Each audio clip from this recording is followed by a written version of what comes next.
বাবা, আপনি কি আসলে সত্যি সত্যি কালো মেয়ে চান? জি আঙ্কেল।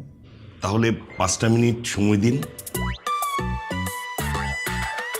সালমা, এই তুমি ওকে ভিতরে নিয়ে গিয়ে সবকিছু আগের মতো ঠিক করে আনো।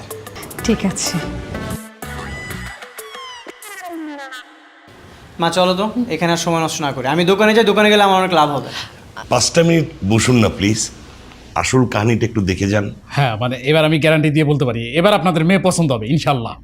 আসল কাহিনী আবার কিসের? একটা কালো মেয়েকে মেকআপ দিয়ে সুন্দর করা যায়, কিন্তু আপনার মেয়ে তো সুন্দরী, তাকে তো মেকআপ দিয়ে কালো করতে পারবেন না। একটু বসেন 5টা মিনিট, তারপর পুরো ব্যাপারটা আপনারা বুঝতে পারবেন।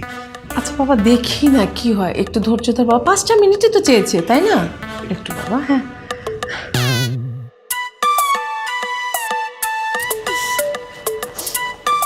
মা, তোমাকে আগেই বলেছিলাম এত মেকআপ দেওয়ার দরকার নেই। আমি কি করব? ভেবেছিলাম সুন্দর দেখলে এই ছেলে মনে হয় আর বিয়েটা ভাঙবে না। কে জানে যে এই ছেলের আবার কালো মেয়ে পছন্দ। দেখিসনি যতবার তোকে দেখতে এসেছে সব ছেলে কালো বলে বিয়ে ভেঙে দিয়ে চলে যায়।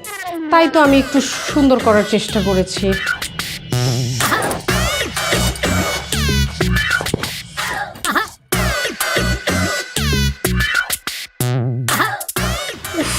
ভাই, আর কতক্ষণ বলেন তো? কি এমন দেখাবেন? হ্যাঁ ডাকেন না মেয়েকে। এই তো চলে আসবে, এখনই চলে আসবে, একটু একটু। এই যে চলে এসেছি।